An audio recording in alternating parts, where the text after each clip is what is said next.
ചിലപ്പോൾ മോർണിംഗ് ഡ്യൂട്ടിയൊക്കെ ഇപ്പോഴും കുറച്ചൊക്കെ സ്ട്രെസ്ഫുൾ ആണ്. ഇപ്പോഴും ജർമ്മനിയിൽ സാറ്റിസ്ഫൈഡ് അല്ല.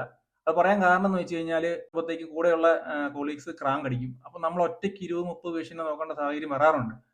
ഒരു 1-2 ഹോസ്പിറ്റൽ കാണും, ഓൾഡ് ഏജ് ഹോം കാണും, എല്ലായിടത്തും ഇഷ്ടംപോലെ വേക്കൻസി കേട്ടോ. ഇവിടെ ജർമ്മനി ഹോസ്പിറ്റലിൽ ഫാമിലി ലൈഫ് പൊതുവെ ഹാപ്പി ആയിട്ട് പോകുന്നു. എങ്കിലും എനിക്ക് ഇഷ്ടപ്പെടാത്ത ഒരു കാര്യങ്ങളൊക്കെ ഉണ്ട്. അതായത് നമ്മൾ ലക്ഷങ്ങൾ സാലറി മേടിക്കുക എന്ന് പറയുന്നത് നമുക്കൊരു പ്ലസ് പോയിന്റ് ആണ്. നമ്മൾ അതിന് വേണ്ടി അത്ര സ്ട്രഗിൾ ചെയ്തിട്ടാണ് അങ്ങോട്ട് വരുന്നത്. നമസ്കാരം, മറ്റൊരു വീട്ടിലേക്ക് എല്ലാവർക്കും സ്വാഗതം. അങ്ങനെ ജർമ്മനിയിൽ എത്തിയിട്ട് 5ാമത്തെ വർഷത്തിലൂടെയാണ് ഇപ്പോൾ കടന്നു പോകുന്നത്. അപ്പോൾ പൊതുവെ എങ്ങനെയുണ്ട് ജർമ്മനിയിലെ ഡ്യൂട്ടി കാര്യങ്ങളൊക്കെ എങ്ങനെയുണ്ട്, അതുപോലെ ഫാമിലി ലൈഫ് ജർമ്മനിയിൽ ഇത്ര നാളത്തെ എക്സ്പീരിയൻസിൽ എങ്ങനെയുണ്ടെന്നുള്ളതാണ് നിങ്ങളുമായിട്ട് ഇന്നത്തെ വീഡിയോയിൽ പങ്കുവയ്ക്കാൻ പോകുന്നത്. അപ്പോൾ വീഡിയോസ് ഒക്കെ ഇഷ്ടപ്പെടുന്നുണ്ടെങ്കിൽ ലൈക്ക് ചെയ്യുക, സബ്സ്ക്രൈബ്, സപ്പോർട്ട് ചെയ്യുക. ഞാൻ ജർമ്മനിയിൽ എത്തിയിട്ട് നേരിട്ട് ഊർക്കൊണ്ട കിട്ടിയാണ് ജർമ്മനി വന്നത്. അപ്പോൾ അതുകൊണ്ട് തന്നെ ഹോസ്പിറ്റലിൽ ഡ്യൂട്ടി ചെയ്തത് ഒരു ICUയിലായിരുന്നു. ICU ഡ്യൂട്ടി ചെയ്തപ്പോൾ ഉണ്ടായിരുന്ന ഇനിഷ്യൽ ബുദ്ധിമുട്ടുകൾ അല്ലെങ്കിൽ അതിന്റെ എങ്ങനെ റുട്ടീനും കാര്യങ്ങളൊക്കെ ഓൾറെഡി ഞാൻ 1-2 വീഡിയോസിൽ പറഞ്ഞിട്ടുണ്ട്. അപ്പോൾ അതിനെപ്പറ്റിയൊന്നും ഈ വീഡിയോ പറയുന്നില്ല. അതിനുപരിയായി വന്നപ്പോൾ ഉണ്ടായിരുന്ന ആ ലാംഗ്വേജിൽ ഉണ്ടായിരുന്ന ബുദ്ധിമുട്ടുകൾ, പ്രത്യേകിച്ച് നമ്മുടെ ജർമ്മൻ ലാംഗ്വേജ് കുറച്ച് ടഫൊക്കെയാണ് ആദ്യം വന്നപ്പോൾ. അതൊക്കെ മാറി ഇപ്പോൾ നല്ല കുഴപ്പങ്ങളൊന്നും ഇല്ല. കാരണം ഡോക്ടേഴ്സിന്റെ എൻഡോസ്മെന്റും അല്ലെങ്കിൽ നമ്മൾ കൊളീഗ്സുമായിട്ട് സംസാരിക്കുമ്പോഴും പിന്നെ ഹാൻഡ് ഓവർ എടുക്കുമ്പോഴൊന്നും അങ്ങനെ വലിയ ബുദ്ധിമുട്ടൊന്നും തോന്നാറൊന്നുമില്ല. പിന്നെ ചില സമയങ്ങളിൽ നമ്മൾ കൊളീഗ്സുമായിട്ടൊക്കെ ഇങ്ങനെ നാട്ടു വർത്താനം പറയുമ്പോൾ ചെറിയ ടഫൊക്കെ ആയിട്ട് വരാറുണ്ട്. എങ്കിലും നമ്മളത് ബാധിക്കുന്ന കാര്യമല്ല. പൊതുവെ ആ കാര്യത്തിൽ ഓക്കെ ആയിട്ടുണ്ട്. പിന്നെ വേറെ ഡ്യൂട്ടിയുടെ കാര്യങ്ങളൊന്നും വലിയ മാറ്റമൊന്നുമില്ല. അതുപോലെ തന്നെ പോകുന്നു. പിന്നെ ഞാൻ പറഞ്ഞിട്ടുണ്ടല്ലോ, ICU ഓൾറെഡി 1:2 ആയതുകൊണ്ട് ചിലപ്പോൾ മോർണിംഗ് ഡ്യൂട്ടിയൊക്കെ ഇപ്പോഴും കുറച്ചൊക്കെ സ്ട്രെസ്ഫുൾ ആണ്. പക്ഷേ അതിനുവേണ്ടി ഹോസ്പിറ്റലുകാർ തന്നെ കുറെ അഡ്ജസ്റ്റ്മെന്റ് നടത്തിയിട്ടുണ്ട്. അതായത് ബാത്തൊക്കെ ഈവനിങ്ങിലേക്കൊക്കെ മാറ്റിയിട്ടുണ്ട്. ഒരു പേഷ്യന്റ് ബാത്ത് കൊടുത്താൽ മതി. പ്രത്യേകിച്ച് നമ്മൾ എക്മോ പേഷ്യൻസ് വിത്ത് ഡയാലിസിസും അല്ലെങ്കിൽ എംബെല്ല, എബി, ABP ഒക്കെ ഉള്ള പേഷ്യൻസ് ഒക്കെ ഉണ്ടെങ്കിൽ പൊതുവെ മോർണിംഗ് ഡ്യൂട്ടി കുറച്ച് സ്ട്രെസ്ഫുൾ ആണ്. അപ്പം അങ്ങനെയുള്ള കേസിൽ അതുപോലെ 2 പേഷ്യന്റ് വെന്റിലേറ്ററൊക്കെ ആകുമ്പം കുറച്ച് ടഫാണ് മോർണിംഗ് ഡ്യൂട്ടി. അപ്പോൾ അതുകൊണ്ട് തന്നെ നൈറ്റ് സ്റ്റാഫ് പേഷ്യന്റ് ബ്ലഡ് എടുക്കുക, അല്ലെങ്കിൽ ഒരു ബാത്ത് പേഷ്യന്റ് ഈവനിങ് സ്റ്റാഫ് കൊടുക്കുക, അങ്ങനെയുള്ള കാര്യങ്ങളൊക്കെ ഹോസ്പിറ്റലുകാർ ഇംപ്ലിമെന്റ് ചെയ്തിട്ടുണ്ട്. അതുകൊണ്ട് പൊതുവെ കുറച്ചുകൂടെ ഈസി ആയിട്ടുണ്ട് ഡ്യൂട്ടിയൊക്കെ ഇപ്പം. പിന്നെ ബാക്കി കാര്യങ്ങളൊന്നും വലിയ മാറ്റമൊന്നുമില്ല, അതുപോലൊക്കെ പോകുന്നു. ഞാൻ ഈ ജർമ്മനിയിൽ എത്തിയിട്ട് എൻ്റെ ഒരു എക്സ്പീരിയൻസ് ഈ വീഡിയോ പറയുമ്പോൾ നിങ്ങൾ തെറ്റിദ്ധരിക്കരുത്. എല്ലാവരുടെയും കാര്യങ്ങൾ അങ്ങനെയൊന്നും അല്ല കേട്ടോ. പ്രത്യേകിച്ച് ഞാൻ ഇങ്ങനെ ഒരു വീഡിയോ ചെയ്യുന്ന പറഞ്ഞപ്പം വൈഫ് പറഞ്ഞത്, നിങ്ങളുടെ എക്സ്പീരിയൻസ് പറഞ്ഞു കഴിഞ്ഞാൽ എൻ്റെ ഫ്രണ്ട്സൊക്കെ എന്നെ തല്ലുമെന്നാണ് പറഞ്ഞത്. കാരണം മിക്കവരും ജർമ്മനിയിൽ സാറ്റിസ്ഫൈഡ് അല്ല. അത് പറയാൻ കാരണം എന്ന് വെച്ച് കഴിഞ്ഞാൽ വരുമ്പം എല്ലാവർക്കും സ്ട്രഗിൾ ഉണ്ട് കേട്ടോ. ഒരു ആദ്യത്തെ 6 മാസം മുതൽ 1 ഇയർ വരെ കാരണം നമ്മളൊരു പുതിയ കമ്മ്യൂണിറ്റിയിലേക്കാണ് വരുന്നത്. നമുക്ക് ലാംഗ്വേജ് അറിയത്തില്ല, നമുക്ക് അവരുടെ കൾച്ചർ അറിയത്തില്ല. അതുമല്ല, എല്ലാ കാര്യങ്ങളും നമ്മൾ പഠിച്ചെടുക്കാൻ വേണ്ടി അത്രയും നാളെടുക്കും. ആ സമയത്ത് നിങ്ങൾ എന്തായാലും നമുക്ക് കുറച്ച് സ്ട്രഗിൾ നമുക്ക് എക്സ്പെക്ട് ചെയ്യാം. പക്ഷെ ആ ഒരു കാലാവധി കഴിയുമ്പോൾ നമ്മൾ അവരുടെ കമ്മ്യൂണിറ്റി ആകാൻ പറ്റുന്നില്ലെങ്കിൽ, അല്ലെങ്കിൽ അവരുടെ ഭാഗത്തുനിന്ന് എപ്പോഴും ഒരു നെഗറ്റീവായിട്ടൊരു ഒരു ക്യാരക്ടറാണ് ഉണ്ടാകുന്നെങ്കിൽ നമുക്ക് അവിടെ പിടിച്ചിരിക്കാൻ പറ്റത്തില്ല. അപ്പൊ നമ്മളാണെങ്കിലും ആരാണെങ്കിലും അങ്ങനെയാണ്. അപ്പൊ അതുകൊണ്ടൊക്കെ തന്നെ നമ്മുടെ കൂടുതലും കൊളീഗ്സ് ഇങ്ങനെയുള്ള പ്രശ്നങ്ങൾ കൊണ്ട് അവർ പുതിയ ഡിപ്പാർട്ട്മെന്റിലേക്ക് മാറി നോക്കി, ഓൾഡ് ഏജ് ഹോമിലോട്ട് മാറി നോക്കി. അവർ കയറി വരുന്ന സ്ഥലങ്ങളിലെല്ലാം അങ്ങനെയുള്ള ബുദ്ധിമുട്ടുകൾ ഉണ്ടായത് കൊണ്ടും പലരും മെന്റലി അത്ര സാറ്റിസ്ഫൈഡ് അല്ല. അപ്പൊ നിങ്ങൾക്ക് തന്നെ അറിയാം, നമ്മൾ മെന്റലി സാറ്റിസ്ഫൈഡ് അല്ലെങ്കിൽ ഒരു സ്ഥലത്ത് സാറ്റിസ്ഫൈഡ് അല്ലെങ്കിൽ നമ്മുടെ ജീവിതം മൊത്തത്തിൽ ബുദ്ധിമുട്ടാണ് മുന്നോട്ട് പോകുന്നത്. കാരണം നമ്മൾ ഒരു മാസം ഒരു 20 ഡേയ്സ് ആണ് ഫുൾ ടൈം ഡ്യൂട്ടി ചെയ്യുന്നത്. അപ്പൊ നമ്മൾ കൂടുതൽ ടൈം ഹോസ്പിറ്റലിലാണ് സ്പെൻഡ് ചെയ്യുന്നത്. അപ്പൊ അവിടെ സാറ്റിസ്ഫൈഡ് അല്ലെങ്കിൽ നമ്മുടെ ഫാമിലി ജീവിതവും മുന്നോട്ട് പോകുന്നത് വലിയ പാടാണ്. അപ്പൊ അതുകൊണ്ടും നമ്മൾ കൊളീഗ്സിനെ വിളിക്കുമ്പോൾ പറയും, എടാ ഇവിടെ വരുമ്പോഴത്തേക്കും വലിയ പാടാണ്, ഇവരുടെ സ്വഭാവം കൊണ്ട് നമുക്ക് പിടിച്ചിരിക്കാൻ പറ്റത്തില്ല. അപ്പം അതുകൊണ്ട് ഹോസ്പിറ്റലൊക്കെ മിക്കവാറും മാറി നോക്കി. അതിൽ 6-7 ഹോസ്പിറ്റൽ മാറിയ ആൾക്കാരൊക്കെ അറിയാം. അതുമല്ല, നമ്മുടെ ഫ്രണ്ട് പറയാറുണ്ട്, 3-4 കൊല്ലമായിട്ട് ചിരിക്കാത്ത കൊളീഗ്സ് ഉണ്ട്, അല്ലെങ്കിൽ സംസാരിക്കുമ്പോൾ ഒരു വെറുപ്പ് നമ്മളോട് കാണിക്കുന്ന കൊളീഗ്സ് ഉണ്ട്. എൻഡോസ്മെന്റ് എടുക്കുമ്പോൾ അവർ ചിരിക്കുകയാണ്, നമ്മൾ പറയുന്ന പ്രൊണൗൺസിയേഷൻ ശരിയാകുന്നില്ലെന്ന് പറഞ്ഞ് ചിരിക്കും. അതുപോലെ നൈറ്റിലൊക്കെ ഇപ്പം വാർഡിലൊക്കെ നൈറ്റ് ഡ്യൂട്ടി എന്ന് പറഞ്ഞാൽ 20-30 പേഷ്യന്റ് 2 സ്റ്റാഫ് ആയിരിക്കും.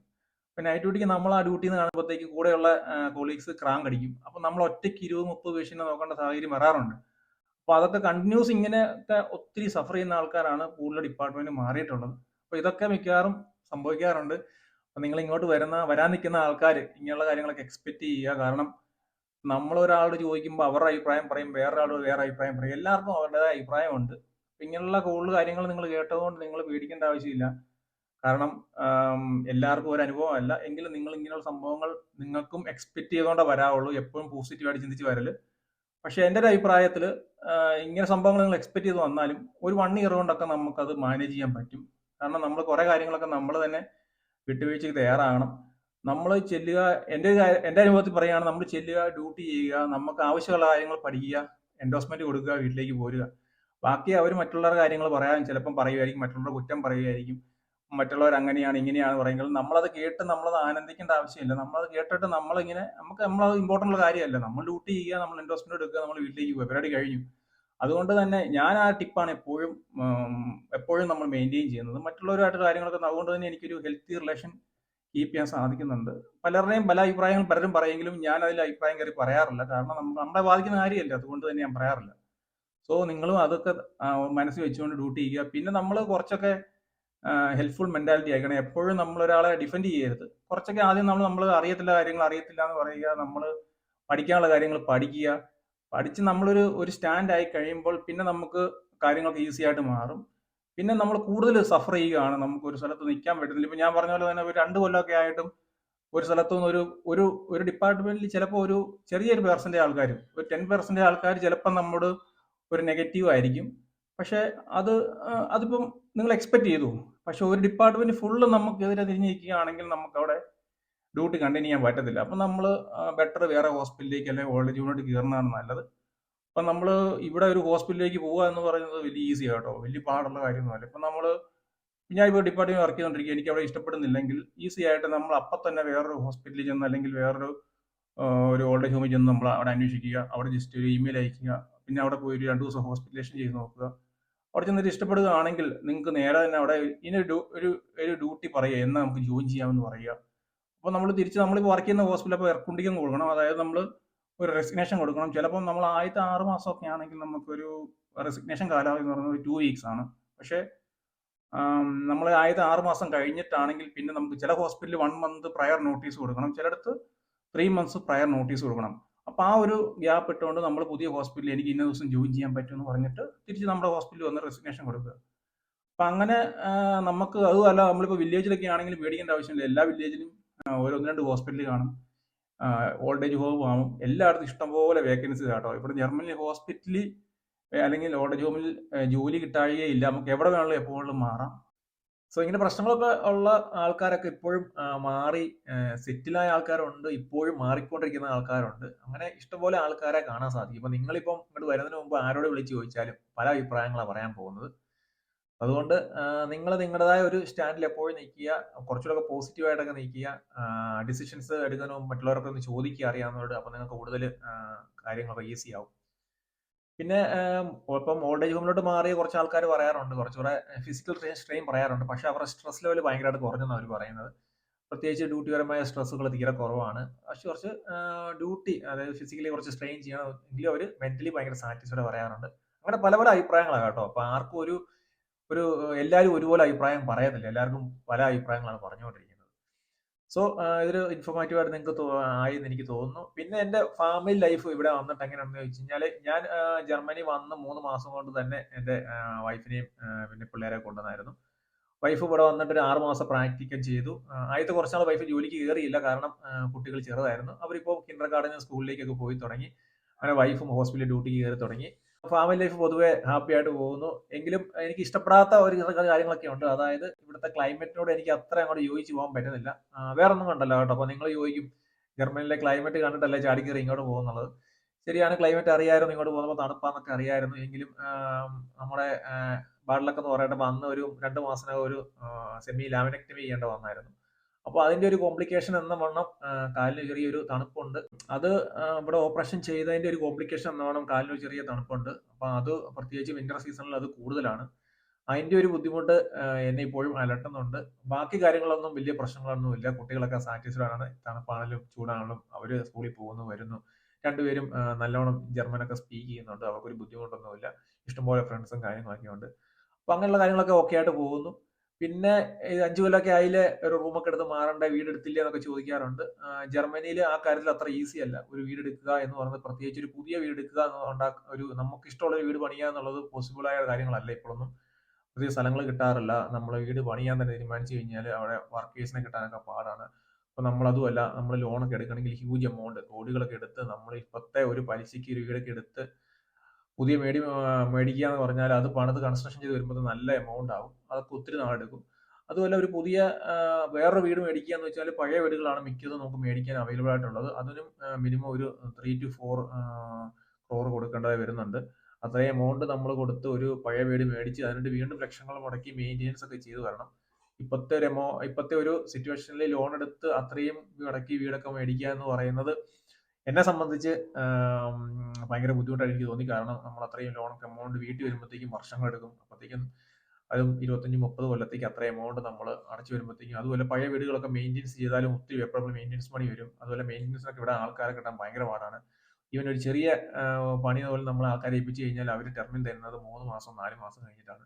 അപ്പോൾ നിങ്ങളൊന്ന് ആലോചിച്ച് വീടൊക്കെ എടുത്ത് അതിൻ്റെ മെയിൻ്റെനൻസ് പണിയൊക്കെ തീർന്നു വരുമ്പോഴത്തേക്കും നമ്മുടെ കാര്യങ്ങളൊക്കെ തീരുമാനമാകും. അതുകൊണ്ട് തന്നെ വീടെടുക്കുക അങ്ങനെയുള്ള കാര്യങ്ങളൊക്കെ ഇപ്പം ചിന്തിച്ചിട്ടില്ല. എങ്കിലും വീടെടുക്കുന്ന ഫ്രണ്ട്സൊക്കെ ഉണ്ട് കേട്ടോ. നമ്മുടെ ഈ അടുത്തൊരു ഫ്രണ്ട്സ് വീടെടുത്തായിരുന്നു. അവർ ഇതുപോലെ തന്നെ 3.5 കോടിക്ക് വീടെടുത്തിരുന്നു. പക്ഷേ അതിൻ്റെ വീണ്ടും അവർ ലക്ഷങ്ങൾ മുടക്കി മെയിൻ്റെനൻസ് എല്ലാം ചെയ്ത് ഇപ്പം 2 കൊല്ലങ്ങൾക്ക് ശേഷമാണ് അവർ ആ വീട്ടിലേക്ക് മാറാൻ സാധിച്ചത്. അതായത് 2 കൊല്ലം മുമ്പാണ് അവർ വീടെടുത്തത്. എന്നിട്ട് മെയിൻ്റെനൻസ് പണി എടുക്കാൻ ഇത്രയും സമയം എടുത്തു. അപ്പോൾ അങ്ങനെയുള്ള കാര്യങ്ങളൊക്കെ ജർമ്മനിയിൽ ചില ബുദ്ധിമുട്ടാണ്. വീടെടുത്ത് മാറുക, അല്ലെങ്കിൽ നമുക്ക് പിന്നെ ഫ്ലാറ്റുകൾ കിട്ടാറുണ്ട്. ഫ്ലാറ്റുകൾ നമുക്ക് ഈസി ആയിട്ട് അവൈലബിൾ ആണ്. എങ്കിലും നമുക്കൊരു ഫ്ലാറ്റിലല്ല നമ്മൾ ജീവിക്കാൻ ആഗ്രഹിക്കുന്നത്. അതുകൊണ്ട് തന്നെ അതിനെപ്പറ്റി ഇതുവരെ സ്വന്തമായിട്ടൊരു ഫ്ലാറ്റ് മേടിക്കുന്നതിനെ പറ്റി ഒന്നും പ്ലാൻ ചെയ്തിട്ടൊന്നുമില്ല. ഇത്രയൊക്കെ നെഗറ്റീവ് കാര്യങ്ങൾ ഞാൻ പറയുമ്പോഴും ജർമ്മനിയിലെ നേഴ്സസിന്റെ പ്ലസ് പോയിന്റുകൾ അല്ലെങ്കിൽ അഡ്വാൻറ്റേജസ് ഓൾറെഡി നമ്മൾ വീഡിയോസ് ഒക്കെ ചെയ്തിട്ടുണ്ട്. അതുകൊണ്ടാണ് അതിനെപ്പറ്റി ഏറ്റവും എടുത്തു പറയാഞ്ഞത്. പ്രത്യേകിച്ച് നമ്മുടെ സാലറി കാര്യങ്ങളൊക്കെ നല്ല സാലറിയാണ് ജർമ്മൻ ഗവൺമെന്റ് നമുക്ക് നേഴ്സുമാർക്ക് പ്രൊവൈഡ് ചെയ്യുന്നത്. നമ്മുടെ നാട്ടിൽ നിന്നുള്ള ഒരു തുച്ഛമായ വരുമാനം വെച്ച് നോക്കുമ്പോൾ ഇവിടെ വന്ന് ഇത്രയും നമ്മൾ ലക്ഷങ്ങൾ സാലറി മേടിക്കുക എന്ന് പറയുന്നത് നമുക്കൊരു പ്ലസ് പോയിന്റ് ആണ്. നമ്മൾ അതിനുവേണ്ടി അത്ര സ്ട്രഗിൾ ചെയ്തിട്ടാണ് നമ്മൾ വരുന്നത്. അപ്പം നമുക്കത് കിട്ടുന്നുണ്ട്. അതുമല്ല ഇപ്പം ഇവിടുത്തെ ഇൻഫ്ലേഷൻ അനുസരിച്ച് മിക്ക ഹോസ്പിറ്റലുകാരും സാലറി ഒക്കെ ഇൻക്രിമെന്റ് ചെയ്തിട്ടുണ്ട്. ഓൾഡ് ഏജ് ഹോമിലൊക്കെ ഹോസ്പിറ്റലിലേക്ക് സാലറിയാണ് പ്രൊവൈഡ് ചെയ്യുന്നത്. അതായത് എല്ലായിടത്തും ഒന്നുമില്ല, പക്ഷേ എൻ്റെ ഫ്രണ്ട്സിനൊക്കെ കൂടുതൽ സാലറിയാണ് കിട്ടിക്കൊണ്ടിരിക്കുന്നത് ഹോസ്പിറ്റലിനെക്കാളും. അതുമല്ല നമ്മൾ പല കാര്യങ്ങളും ചിന്തിക്കണം. നമ്മളെപ്പോഴും ഒരു നെഗറ്റീവ് വശം ചിന്തിക്കാതെ അതിന്റെ പ്ലസ് പോയിന്റോടെ നോക്കണം. നമ്മുടെ എവിടെയായിരുന്നു ഇപ്പോൾ നമ്മൾ എവിടെയാണ് എന്നുള്ളത് ചിന്തിക്കണം. പണ്ടത്തെ ലൈഫ് സ്റ്റൈൽ അല്ല എല്ലാവർക്കും നല്ല ലൈഫ് സ്റ്റൈലൊക്കെ ഇമ്പ്രൂവ് ഒക്കെ ആയിട്ടുണ്ട്. പ്രത്യേകിച്ച് എൻ്റെ ഒരു കാര്യത്തിൽ എൻ്റെ ലൈഫ് ഒത്തിരി മാറ്റം വന്നിട്ടുണ്ട്. അപ്പോൾ എല്ലാം നമ്മൾ പ്രൊവൈഡ് ചെയ്യുന്നത് ഈ ഒരു ജോലി അല്ലെങ്കിൽ ഈ ഒരു ജർമ്മൻ ഗവൺമെന്റ് ആണ്. അപ്പോൾ നമ്മൾ അതിനുവേണ്ടി കുറച്ചൊക്കെ കമ്മിറ്റ്മെന്റ് ആയിരിക്കണം. എല്ലാ കാര്യങ്ങളൊക്കെ നെഗറ്റീവായിട്ട് ചിന്തിക്കാൻ തുടങ്ങിയാൽ നെഗറ്റീവ് മാത്രമേ കാണത്തുള്ളൂ ലൈഫിൽ. സോ നിങ്ങൾ വേറെ പിന്നെ അഡ്വാൻറ്റേജഡ് ആയിട്ട് കാര്യങ്ങളൊക്കെ ഞാൻ ഒത്തിരി കാര്യങ്ങൾ പറഞ്ഞിട്ടുണ്ട്. പ്രത്യേകിച്ച് നമ്മുടെ സിക്ക് ലീവിന്റെ കാര്യങ്ങൾ, കുട്ടികൾക്ക് ബെനിഫിറ്റ് ഉള്ള കാര്യങ്ങൾ, കുട്ടികൾ സിക്കാണ് നമുക്ക് ലീവ് എടുക്കാൻ പറ്റും, മെറ്റേണൽ ബെനിഫിറ്റുകൾ, നമ്മൾ പ്രഗ്നന്റ് ആകുമ്പോൾ നമുക്ക് ലീവ് എടുക്കാം. അതായത് കോംപ്ലിക്കേഷൻസ് ഒക്കെ ഉണ്ടെങ്കിൽ അതുമല്ല നമുക്ക് ഡെലിവറിക്ക് ശേഷവും നമുക്ക് 1 ഇയറോളം നമുക്ക് വിത്ത് സാലറി നമുക്ക് ലീവ് എടുക്കാൻ സാധിക്കും. അതുപോലെ തന്നെ പെറ്റേണിറ്റി ലീവ് ഉണ്ട്, കുട്ടികൾക്ക് കിൻഡർ ഗെൽഡ് ഉണ്ട്. അതായത് കുട്ടികളുടെ പൈസയൊക്കെ ഇപ്പം നമുക്ക് ഇൻക്രീസ് ആക്കിയിട്ട് ആകാൻ പോകാന്ന് പറയുന്നത് കേട്ടോ. ഓൾറെഡി നമുക്കിപ്പം €250 പെർ കിൻഡർ കിട്ടുന്നുണ്ട്. അപ്പം അങ്ങനെയുള്ള ഒത്തിരി ബെനിഫിറ്റ്സുകളുണ്ട്. ഒരു സൈഡിൽ ഇത്ര പ്രശ്നങ്ങൾ ഉണ്ടാകുമെങ്കിലും മറ്റുള്ള സൈഡിൽ നമ്മൾ ചിന്തിക്കണം. സോ മറ്റുള്ള കാര്യങ്ങളെപ്പറ്റി ഞാൻ അതിൻ്റെ ഡീറ്റെയിൽ ആയിട്ട് പറയുന്നില്ല, കാരണം ഇതൊക്കെ ഓൾറെഡി നമ്മൾ പറഞ്ഞിട്ടുള്ള കാര്യങ്ങളൊക്കെയാണ്. നിങ്ങളുടെ അഭിപ്രായങ്ങളൊക്കെ അല്ലെങ്കിൽ കൂടുതൽ കാര്യങ്ങളൊക്കെ അറിയാൻ ആഗ്രഹം വല്ലതും ഉണ്ടെങ്കിൽ കമന്റിലൂടെ അറിയിക്കുക. അറിയാവുന്ന കാര്യങ്ങൾ പറഞ്ഞതിന് സന്തോഷമേ ഉള്ളൂ. Thanks for watching. ബൈ.